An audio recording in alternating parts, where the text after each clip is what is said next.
Hello everybody and welcome back to the Leeds Lens. It is the Friday night show, probably my favourite show of the week because it was the first one we created where we did it on a Friday at 8 PM and it's fantastic because part of the Friday 8 o'clock show is getting you guys involved, get your comments in. We always go into really weird questions about Leeds United on a Friday. It's always really good fun though, so I am looking forward to the show and I hope you all are to do too as well. We've also got quite a bit to get into today. We've got new links to Leeds United in that number 10 role. We've got Pellegrini linked, we've got Zielinski linked. Obviously 2 reports coming in from AS Roma over the last sort of 24 to 48 hours. So we'll talk a bit about that. And we also said on Wednesday's show as well that we're going to talk about what is the development for Leeds United in the future. To take Leeds United to the next level, which players are going to have to leave the football club, which players are going to have to come into the football club, where's the next positions we need to improve, where's the next positions that probably players that we are going to have to filter out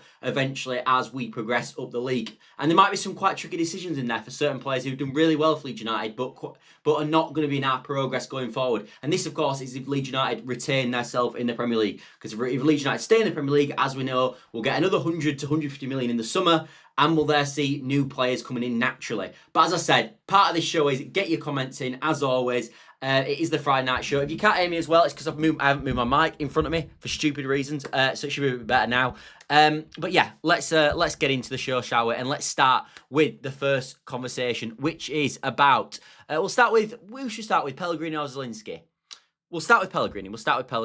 So basically, AS Roma have been talking about Pellegrini and they've been suggesting that actually Leeds United would make a move for Pellegrini in the January transfer window. Something which is quite exciting for me. This is a guy who's done really well in previous years. I think a few years ago he scored something like 8 goals for Roma. I think he was in Roma's side as well that won the Europa League a few years back. Or was it the Conference League under Jose Mourinho? But anyway, they had a good time of it. And he was quite influential in that Jose Mourinho team as well. As sort of a midfielder as such. I see him more as a number 8. But he can play that number 10 role as well. And yeah, that is the report, is that Leeds United will be open to doing in January. However, I do think there's lacks of truth in this sort of story straight away. I mean, I was reading into this story today, and Corriere dello Sport reported actually in the summer, in August, that West Ham had offered 8.5 million for the services of Pellegrini, who is 29 years old. That's something to bear in mind.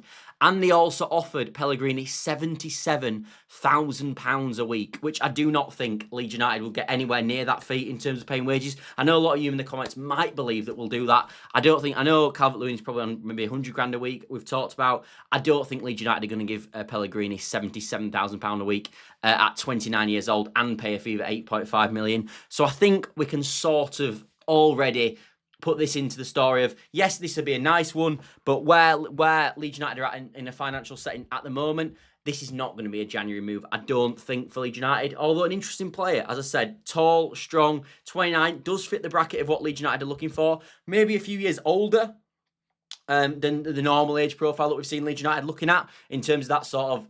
I think when you look at Leeds United's recruitment in the summer, it was sort of between 23 to sort of 27, 28 when you look at the players we brought in.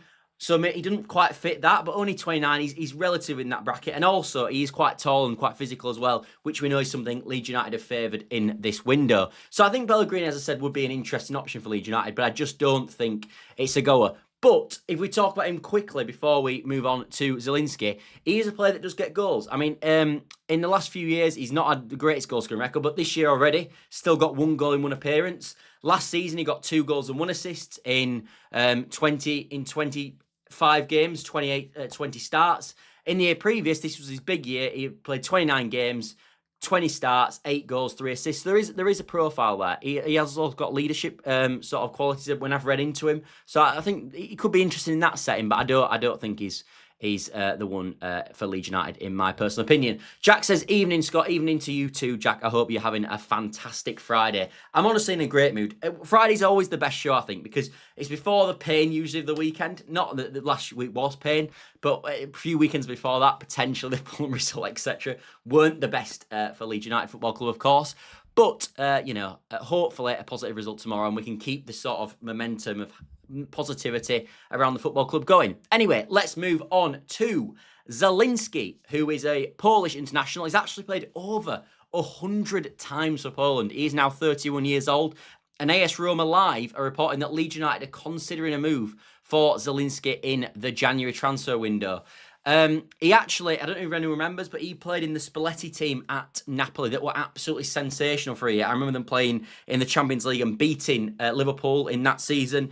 They had Osimhen up front. They had a wide range. I think they had Cavascalia on the wing. They had a wide range of talent, obviously, in that Napoli team, and they were fantastic. They went on to win the league under Spalletti. He then left, obviously, and went to Italy. Osimhen's now in Galatasaray, and the squad got ripped up quite quickly. But they had that one time with all them in the team that was just truly fantastic. And he was obviously in that side, had a great time of it in that moment in time as well. Scored a lot of goals, a lot of assists. I think he was double figures for a number of years. However, he has gone to Inter Milan since then and struggled. He's played 43 times, only scoring 2 goals. However, this one seems more likely to me than the Pellegrini one. And the reason for this is the report states, which I haven't seen reported on any other channel, but the report does state in Italy that actually Inter Milan would be open for a loan move for Zielinski, which I think would suit Leeds United. A bit more of an experienced player coming in on loan in January. You'd probably think we've got the finances to equip for a loan. And I think he offers something in this Leeds United team that potentially we don't have in terms of a midfield makeup in this sort of moment in time, in my opinion. Obviously can play in that 8 role, but again, can play in the 10 role. Naturally 2-footed as well. That's one of his biggest things. And yeah, he's a player that provides a lot of quality going forward. I think he is that. When we've talked about Leeds United needing that next sort of tier of quality in the team, I do think Zielinski actually does bring that, in my opinion. I do think he brings that next level up of quality that Leeds United could possess. And as I said, he can play in that 10 role, but also can do his defensive discipline as well. And at 31 years old as well, his experience, played at the high level for a long period of time.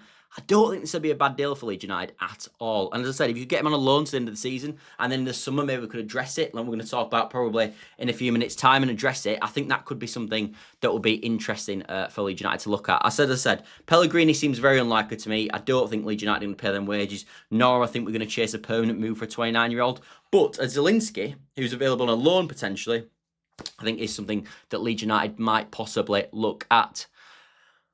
Jack says, both of them have great careers in Serie A. Adds a lot, that creativity we need to. Would rather Pellegrini for the physical aspect, but would be a coup. Yeah, interesting. My friend has always been better with the Leeds Lens Live. Thank you very much, Jack. Thank you very much. Loan would be fantastic, especially with how light PSR is and the calibre of play we'd be getting. Yeah, no, I agree. I totally agree. I do think, for me, Zielinski of the two seems more likely. If Pellegrini became available on a loan, I think that could be interesting. As you said, he does offer that sort of physicality. I think Zielinski's more around 5'8", 5'9". I don't think he's massive at all. You're not see that massive physical presence that I think you see from Pellegrini, who stands at like sort of 6'1", I believe.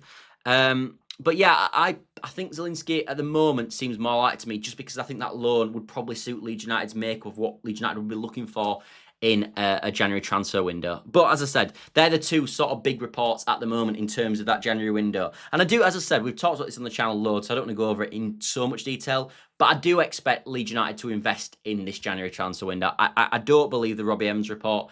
I think there will be opportunities in the market, which is obviously a buzzword of basically every ownership structure at Leeds United since I can remember, opportunities in the market. But I do think in January there will be opportunities in the market for people like Zielinski. And I do think the loan with an option or obligation to buy is definitely something that Leeds United could explore in the January transfer window. And I think clubs were more open to that in January as opposed to they were in the summer. Like I remember even the year we got relegated, we obviously signed McKennie with a loan with an obligation if Leeds United stay in the league. Now that was a horrendous deal for Leeds United, but again, it shows the opportunities that a January transfer does present with you. Because as I said, if a club gets told, all right, you're going to have to go and play there for a whole year and we won't get our money, or in January when it's like, oh well, you can't get your money now, but it will just be 6 months and then you will get your money. I think that sort of is more likely to get a deal of line in that setting. So I do think, as I said, I think some business, to be honest with you, will be easier to negotiate, as I said, in the January window as opposed to what it was in the summer, especially these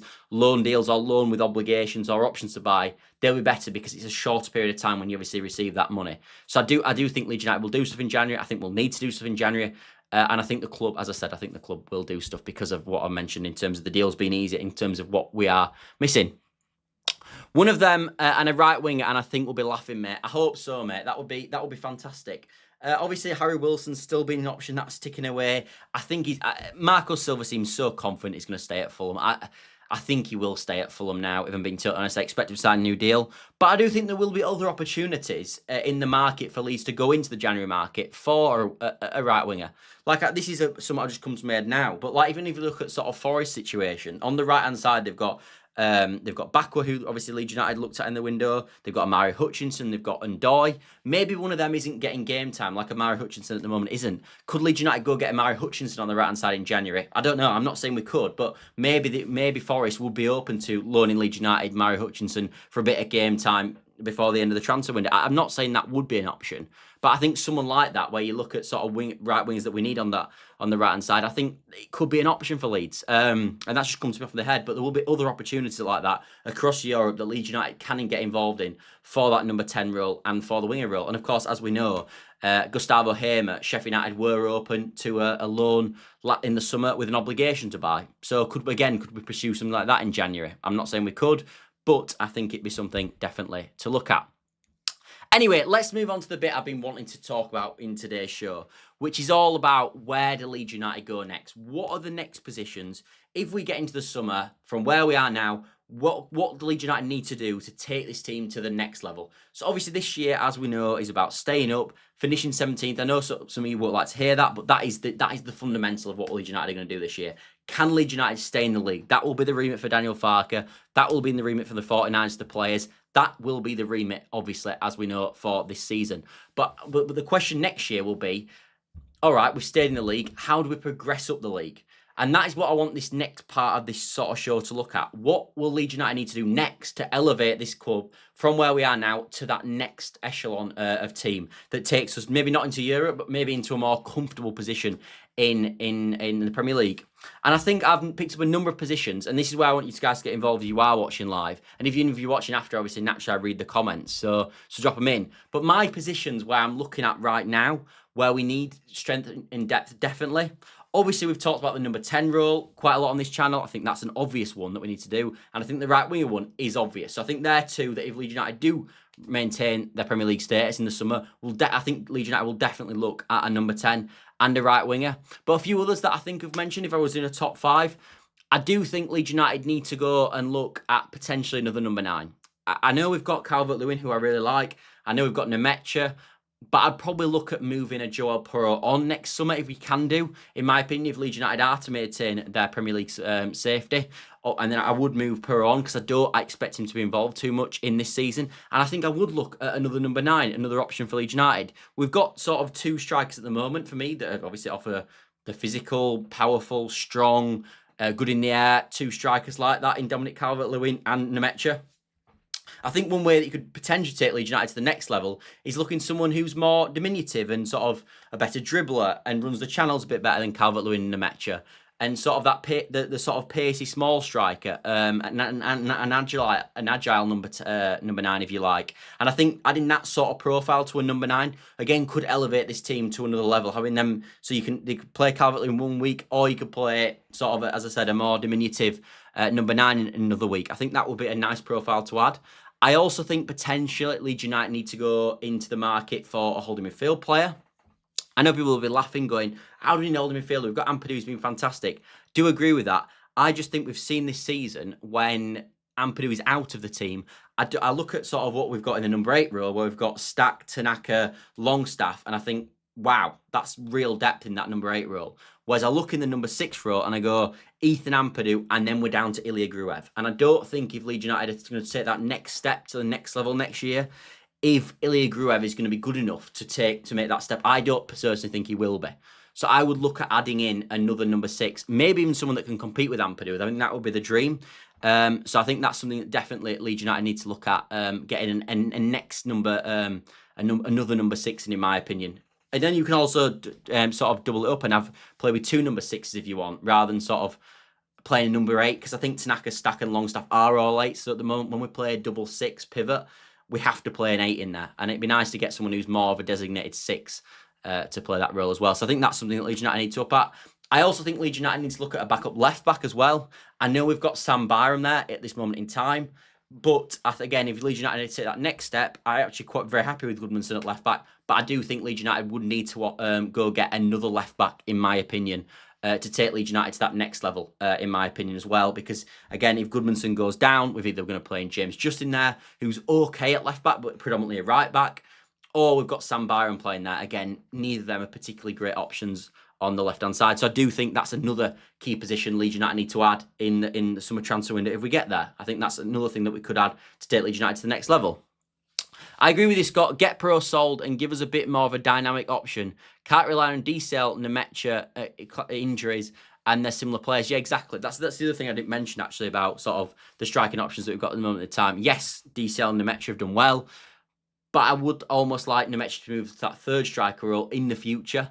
And Calvert-Lewin to maybe play one or two as with the first choice or second choice. But another striker to come in as well, who's probably hopefully got a better injury record.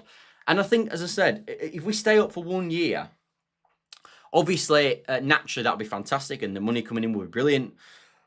But I think we struggled, obviously, in the summer, as we know, at attracting new players into the football club. That was quite clearly an issue with Leeds United. We struggled to attract new players into this side. We tried it with Bakwa, we tried it with Pajau, we tried it with El Canoes. We know we went in for a number of players and they basically went, no, we're not interested in coming. I think you stay up this year, if you do stay up this year, and the options and available options on the market for Leeds United, I think you can get yourself a Bakwa. I think Pajau comes to Leeds United this summer.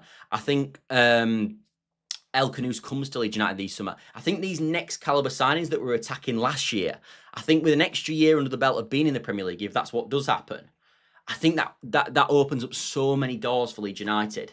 And I think when you look at the attack and that next sprinkle of quality that I don't think the current attack or the certain cohort of attackers sort of provides, I do think a Bakwa or a Pajau or someone like that next tier of winger that we missed out on this summer, I do think you can get them over the line this summer. I do think, obviously, it won't with Pajau and Bakwa this summer. It'll be the next Pajau and Bakwa, which every summer there always is. And I do think this next summer, if we stay up, the players that we can actually bring into the football club will be that next calibre, which will be something really, really exciting. I actually expect, especially with the new PSR, because obviously this is the last year of the 3-year cycle, so next year will be the new year of the cycle, so we should better spend even more money than we did last summer, maybe up to 150 million or something like that, which will be fantastic, because we know, obviously, the 49ers max out PSR every single year. So I do think, as I said, if that happens and we can sort of... and we stay up this year, I do think the opportunities in the market for us will be endless in terms of players we can go for, because all of a sudden players are no longer as worried about playing in a team that are going to get relegated, because they look at last year and they go with an extra sprinkle of quality, even more, with an extra 100 million, that team's definitely not going to go down. And then, as Jack says, I think you end up staying up. Like, you look at sort of what's happened with Forest, look what's happened with Bournemouth, Fulham, there's so many examples of football clubs, even Villa, you could go back to them as well, where when you stay up, you can bring in that next sort of tier of quality into the side. So that's why this conversation, by the way, is why we always talk on the channel about the importance of staying in the division. Because if we go down, not only are you going to go down again, but then even if you get promoted the year after, which is no easy feat, as we well know at Leeds United Football Club, but even if you go up the next year, it's even when you get to the division, back to the Premier League, again, you've got the same problems where players don't want to come because you're a newly promoted team and you might get relegated again, and you've got the whole cycle starts again.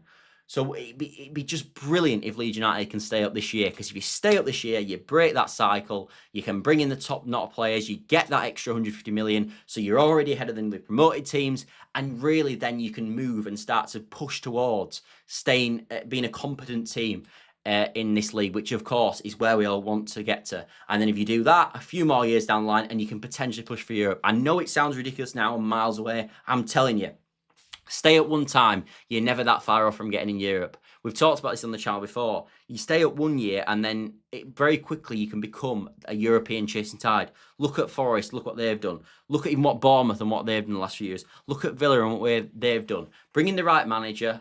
Potentially, Farke's not the guy. I don't know if he is or in. I think that's something we have to wait and see. Bring in the next quality of a cohort of players, and I think you can take the Leeds United to the next level, because right at this moment in time, we have got something in this Leeds United team, in my opinion, that can push Leeds United up the league. I look at the likes of Jayden Bogle at right back. I look at the likes of Joe Rodon for me at centre back. I do think at some point, my personal opinion, if we are to take that next leap, I think Pascal Struijk potentially might struggle with the next evolution of the Leeds United system, in my personal opinion. Maybe you guys disagree on that, but that's where I currently have it. I think Goodmanson can make that next step up. I think Ampadu can make the next step up. I even think Tanaka's and Stacks can make the next step up. Maybe even Longstaff can. I do think the attack needs a bit of work. So I think that's something that obviously next summer naturally Leeds United have to look at in terms of where do you go with that potentially the whole front line might need changing, or at least maybe move Okafor to a second choice if you're going to try to push to the next level. But we have got, as I said, we've got a number of players there, the likes of Bogles, and I said Rodons, Goodmansons, Ampadus, that can all make, for me, the next step up to push Leeds United up this league, which would be fantastic. And it's nice to have players that can make, in my opinion, the next level of development for Leeds United. Because what you don't want to do is go, well, this team's good at staying up, but then we need a whole new team to get us that next level. And I don't think we've got that situation at Leeds. As I said, I think we've got players that are there for the journey, which all the clubs have, by the way. Like I look at sort of Villa, who've still got the likes of John McGinn in the team and Ezri Konsa's and people like that who've made that step up. So I do think that we're like them in terms of we've got players like that. Priority for Leeds is to get rid of a less quality squad and sell them for a reasonable fee. Yeah, exactly. I think, as I said, when we move on to players that we're going to get rid of, the likes of Piroe's, Brendan Aaronson's, Gruev's, James, potentially, depending on how this year goes, even a Wilfred Gnonto, Jack Harrison's, maybe Pascal Strauch's. So yeah, as I said, them sort of players are players that are going to have to sort of probably, they're going to miss out for me. Maybe not Pascal Strauch and maybe not Gnonto, but the rest of them for me will miss out on the chance, in my opinion, to take Leeds United and being the team that takes Leeds United to the next level if we can get over the line this season. Definitely a few that can. It's relentless now, though. Could be a completely different squad in 18 to 24 months' time if we stay up this season. Yeah, I potentially. But for me, as I said, we've had the summer that we got promoted with that sort of like you bring in 10 players, you change a lot of the team, you bring in loads of depth. I think next summer, I won't be looking at that policy again for me. I'd be going, if I've got, say, 120 million quid this summer coming up, I won't be going out and buying another 10 players. For me, what I'd be doing is going to sprinkle, there's a £30 million forward and go and get a Demirovic or whoever you want up front. There's a £30 million right winger. There's a £30 million, whatever other position you need, another £30 million centre half. Do you know what I mean? That add them next big players into the team, as opposed to adding like loads of players like we need to do and like Sunderland have done as well. Add sprinkles of quality next summer. Add, as I said, 4 £30 million players would be perfect to add to this Leeds United team. And that's the approach I would go with. I wouldn't now go and refresh the team because, as I said, we've got players for me that can make that next step up. The likes of Bogles, the likes of Rodons, the likes of Goodmansons, and the midfield that we've talked about as well. So we've got something there for me. We've got something nice there going on. And naturally, as you said, Sebastian, we have got players in the team, the likes of Piroe's and Gruev's and James's, that I do think actually could get decent market value. Like I think you're looking at sort of Piroe's, you're hoping to get maybe 15 million there, 10 to 15 million quid straight into the kitty. Again, because of one year later, you'd expect to get a heightened transfer fee in terms of PSR to give you give yourself more wiggle room. Brendan Aaronson, again, it'll be easy to offload this summer coming up because his PSR cycle, I think he'll have done 4 of his 5 years of his contract. So yes, he'll only have 1 year left in his contract, but a lot of it will go towards pure profit because he's only got 1 year left in his deal and because he's been here for 4 years. So his market value and his book value to the football club are much lower now. So again, he's someone that I think is easier to offload. Gruev the same. I think he's easier to offload as well. So we have got a number of players now that are going to be really easy to offload. Even the likes of Dan James, if you wanted to do that. Even the likes of Jack Harrison's as well. All later in the contract, so easy to offload. So as I said, we should have, hopefully, if we do stay in the Premier League, I would expect a really revolutionary summer, in my opinion, where you've got a lot of players that you can get, all the sort of players that are not going to be on the journey for us. You can move on, and then you can start to reinvest in a number of key areas. £30 million players in maybe 4 or 5 positions, and really take this team to the next level. And I think there's no excuse then. We should be really set in the Premier League as long as you get them signings right. Sebastian says, fully agree, but the recruitment need to correct. You cannot afford mistakes. Exactly. Well, this is actually something of my next point. If you do go to this next approach and you go to sort of the sort of 3 or 4 or maybe 4 or 5 £30 million players rather than going for the sort of £10 million players like we did in the summer, or 10 to £20 million players like you saw with basically all the signs, I don't think bought a player for over 20 million, did we? If you are going to 30 millions, it's so much more important that you get them right, because you can't do as many of them, and two of them, when you got them, when we've seen like with Brendan Aaronson, where he spent big money on him and it goes wrong, you can't get him out with a football club. Whereas you buy a player for 10, 15 million quid, all right, they lose a bit of money, they're not as good as you think. You could still offload them for maybe 10 million quid. And you don't lose that much on book value. If you buy a player in for 30 million, it's so much harder to get rid of them. And also then you've lost that 30 million pounds as well. So naturally, it's bigger reward for getting in the 30 million pound players, and you get better elevated players.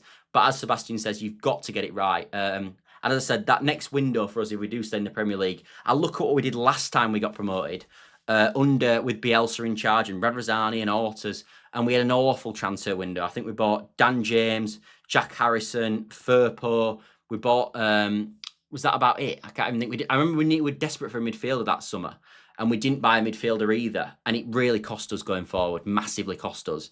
And that was the spell of a disastrous then time for us. Because actually, when we got promoted originally, if people remember, we actually got promoted and were in really good light, and we bought really well. We bought Rafinha's. A lot of the new signings, even the likes of Lorenzo at that point, were doing really well. But it was the summer after that really cost Leeds United and put Leeds United right back to the start, and almost saw us get relegated that season. Obviously, we ended up going down the year after. So we can't make the same mistake this time in that second year of Premier League transfers. We've got to be aggressive. We've got to go again. And we've got to add sprinkles of quality. And as Sebastian says, we have to get them signings right. But really exciting time for Leeds United, because at the moment, now we might be getting ahead of ourselves, and we might find ourselves in sort of 8 months' time or 9 months' time talking about what Leeds United are going to do to rebuild in the Championship. Hopefully not. And this video might become completely null and void. But I thought it'd be nice to have a discussion right now with where Leeds United are about what we can see going forward, and how Leeds United can go on that next phase of their journey in the summer transfer window. Sebastian says focus should be on Premier League or top league proven players. I agree. I completely agree. Maybe like Pajau, you might not go for, because he plays in the Dutch league. I would still go for them players personally, but I think there's a question mark potentially on them. But as Sebastian says, if you've got that extra value of money, you've got more chance of getting these players from proven Premier League players, because we know these cost more money naturally, especially players from the Premier League. But I do agree. I think going and buying Premier League proven or sort of top flight proven in terms of La Liga or Serie A or Bundesliga, they're the sort of leagues that Leeds United should be shopping out of for sure, 100%. But naturally do cost more, because you don't find them much more on the market for everyone else to see as well. But I do agree, 100%. Anyway, that is going to be the video today. I hope you've had a fantastic Friday, people. We'll be back tomorrow for the match reaction for Leeds United, so get ready for that. Hopefully, as I said, at 5 o'clock tomorrow, when the reaction does go live, we are on the end of a positive result. That would make for another fantastic weekend, and actually would probably give more validity to this conversation we've just had about where Leeds United go in the window. Sebastian says Pajau is a different story. I cannot believe he's left Feyenoord for Olympique Marseille. No, I agree. I was quite shocked at that. I was quite shocked. Jack says good stream, mate. Thank you very much. But yeah, thanks all for watching. As I said, if you are watching now, if you could drop a like, subscribe, does massively help the channel as well. So if you could do that, that would be fantastic. But yeah, see you all later, everybody. And I will see you tomorrow for the match reaction. Hopefully, it'll be positive. Come on, Leeds, eh? See you all later.